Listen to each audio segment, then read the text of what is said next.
Live. It is NewMutator. Thank you for joining us. It is game 2 in the, I guess this is the DE4 now. I don't know if I mentioned that earlier, but it's the double elimination round 4 matchup between the Southern Parkians and the Timecocks. And I do have a special guest here with me. Mr. Cruniac in the house. Mr. Cruniac himself. Thanks for joining us. And hopefully his jokes are funnier than mine, because mine have been falling flat. Or have been flatlining, as Cruniac mentioned in the previous game. So we're looking at the Southern Parkians here in the, what is it, the northeast. Giant Killer General taking the reins at this point. Eric Cartmanez, and I'm guessing Eric Cartmanez is East Wind. Yes. That's correct. And Craig, I'm not sure who exactly that is. You can just refer to him as Fat Person, as our team has so endeared that term to him. Okay, well, I guess I'll continue calling him Craig, because I don't know too much about him to call him Fat Person, but you can call him Fat Person if you want. Genghis Khan is in the game as well. Chef Paris, I guess Chef is Paris, and I suspected that, but didn't know that for sure. Sir Rockland as well. Chohan, is that how you pronounce it? Chohan?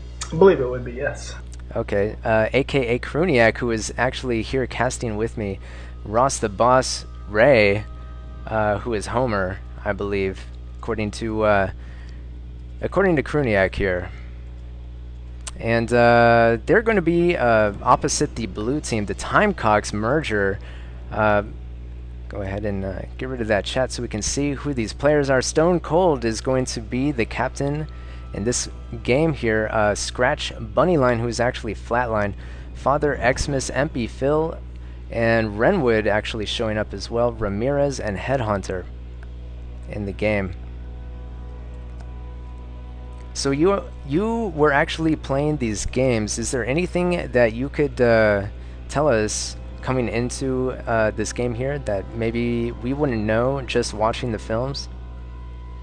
I can't think of anything too much off my head. I mean, we were basically just, obviously, without being as cocky as possible, I guess you could say, we weren't really expecting too much resistance. We were basically just showing up and expecting, I guess, just to have fun, and we were kind of using these games as well as a basically way to test our strategies, because we knew we'd be playing again on Sunday, which in the bottom bracket you have to play the same maps twice in every weekend. So we knew we'd be playing these on a Friday, and then come Sunday we'd be playing again. So it's kind of nice to have like a full dry run through everything.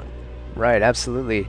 And I guess the other thing, I wanted to ask you something else, but now I can't think of what that is. Totally lost my thought in the air. Raise your hands in the air says you. So what is the morale? What does the morale look like at this point for the Southern Parkians? Oh, we're definitely we're good, motivated, focused. We know our plan is to win the tournament. I would say probably sweep name changers in the next round, and then sweep Grimm's team as well. It's probably what I'm looking at to happen. So we'll see if this comes to fruition. All right, excellent. I basically wouldn't expect anything less from a team that wanted to win. You know, obviously, I've actually seen competitions before, and they're always saying, you know, so do you think you can win? And who would actually say no? Yeah, if you don't think you're gonna win, you probably don't deserve to even be playing, and you're definitely not gonna win if you don't think you can win. Yeah, most likely you're not going to win if you don't think it's possible. But so yeah, I would agree with you there. So it looks like there's a bunch of Tro in the middle here. Stone Cold with 3, Genghis Khan with 2. Yeah, this is an odd strategy by them, because it puts them kind of puts them in a weird split, having 3 Tro middle compared to the 1, and then you see Stone Cold with a huge amount of mercs, and it's kind of hard for somebody to micro that many with as many fetch on this map as there are.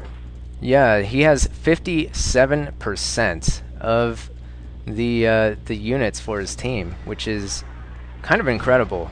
You know, judging from how many players are on his team, 7 players. Yeah, that kind of as you see right here, Fetch already starting to pick them off. It's just it's a whole lot of units for somebody to control effectively, especially playing against like 7 other people.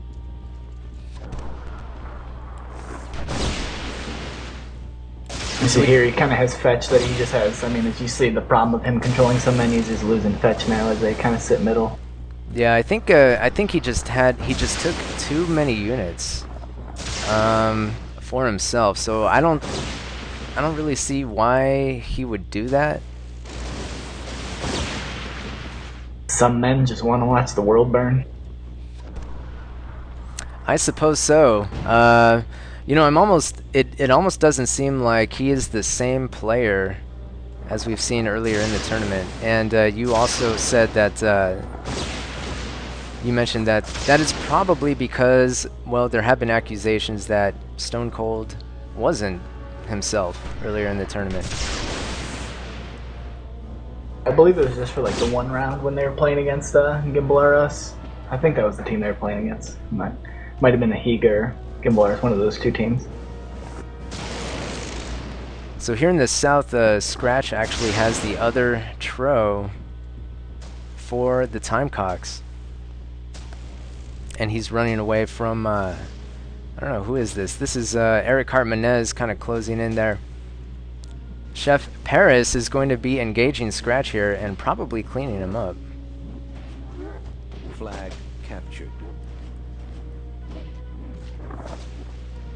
Actually doing a fairly good job cleaning up all those Mercuridia. As the middle gets cleaned up for the Timecocks. Kind of a lackluster game, I'd say, for the Timecocks. I'm just not sure what they had hoped to accomplish. You know, with the captain taking almost 60% of the units for his team. Obviously, there's going to be a lot of micro issues, as you pointed out already. Yeah, I mean, it's just not utilizing all the players effectively, and you're only giving people, you know, like 3 or 4%. It's probably not gonna work out for your benefit. Yeah, I just watched. I didn't see exactly how many spiders it was, but you had control of maybe 10 spiders or so, and lost them all to a single mortar shot there from MP Phil. How do you feel about that? We had talked about him in the forums. That was actually a Giant Killer General. He was mashing spacebar on me there, and he stopped all my units from moving. Pretty much any time I've had a casualty in this, you see he types out LOL right there. Pretty much all my casualties come from him just slamming spacebar on them. You know, it's the price you pay. Well, I wouldn't have guessed that, so I guess it's pretty good to know that that wasn't just from being negligent. That would not have happened. It's ridiculous. I take very well care of my units, protect them like they're my own child. Alright, so we see here this is going to be the final stand for the Timecocks, basically Stone Cold with 12% on the flag there. I'm not sure why he didn't detach more units to his team. You would think that he's actively playing against his team, judging from his performance so far. Yeah, it was just way too many units for one person to control. And then also in the first game, kind of walking his Tro into, you know, a barrage from archers. Just I just have no idea how to think about that. What he had hoped to accomplish in doing that, as he pointed out also. So kind of I'm kind of nonplussed so far with his performance, but game is over. Southern Parkins do take that. They're 1 game away from eliminating the Timecocks, or Timecocks merger, I should say, because it is 2 teams. It is the Time Wizards and the Thundercocks. And can you tell us a little bit about I think it was Paris, who on the forums, he basically issued the challenge to the Time Wizards saying, hey, look, in your matchup against us, we'll let you take as many players as you want from the Thundercocks. We'll let you have as many substitutes as you want from the Thundercocks team, but only the Thundercocks team. Were you, yeah. I was gonna say, I think pretty, just Paris. He's a very eccentric individual as well. Kind of like most of the players on our team. I think he's just kind of, adding to some of the allure of the match. I mean, we weren't really too afraid of the Time Wizards team as they were as alone. I mean, we knew Time Cox things only had like 2 or 3 players, and at least on this end, we knew they'd at least have 7, 8 players going into the match. Make it fun, make it an interesting match, rather than them showing up 4, 5, 6 players and it just kind of being a slaughter fest. So were you, when he issued that challenge, was there anybody on your team that was saying like, no, no, no, don't, why did you say that? Or was everybody pretty much, were you guys supporting that? To be honest, most players on our team, they probably just assumed they were on their team anyways. I don't think they even knew or had any idea. We have quite a few players that just, they don't pay attention to the forums, they just show up for the games and whatever happens, happens. Gotcha. Interesting. But I'm sure that you noticed that, so what were your thoughts? Yeah, I thought it'd make for definitely an exciting match, to say the least. Cause, I mean, the one team that you had Timecox Thundercox, who eliminated the Time Wizards and got accused of cheating for it. Right. And so Time Wizards advanced based on a disqualification, and then to have those teams that played together or played against each other now be playing together. I mean, obviously it makes for nothing else makes for something interesting. So you were okay with it. You were like, you thought, yeah, that's kind of cool. So I was definitely for it. Especially nice. With the way, I mean, I thought I was kind of against Grim disqualifying a team. I mean, if they beat them, they beat them. And I mean, if a team can't beat a team that only has 5 players anyways, chances are, you're probably not going to win it all. So it's like, kind of what's the point?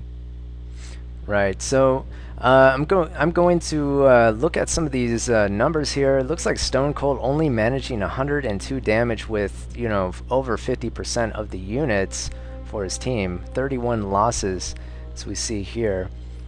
The other notable thing for the Timecox is Scratch. He had one of the other Tro, 83 damage he managed to get, although he did manage to avoid positive ratios. For the Southern Parkians, it looks like Genghis Khan, 211 damage, and I think this is Homer, 333 damage. Did Homer have the Tro in that game? Homer had, I think he had like 4 fetch that game. He just, he laid some whoop ass down. Yeah, I guess that was in the mid, basically cleaning up the Timecox force. Basically when Stone Cold it, I think he had like 20 or 30 Mercuridia. They were all clumped together, and Homer's basically just pounding into every single one of them. All right, excellent. So we're going to go ahead and move into game number 3. Thanks for joining me, Cruniac, and thanks for watching everyone else. Hopefully we'll see you in just a moment. Oh, and this is NewMutator, and this game is it's Myth 2 Soul Blighter, and we are casting the Myth World Cup 2012. We'll see you in just a moment. Peace.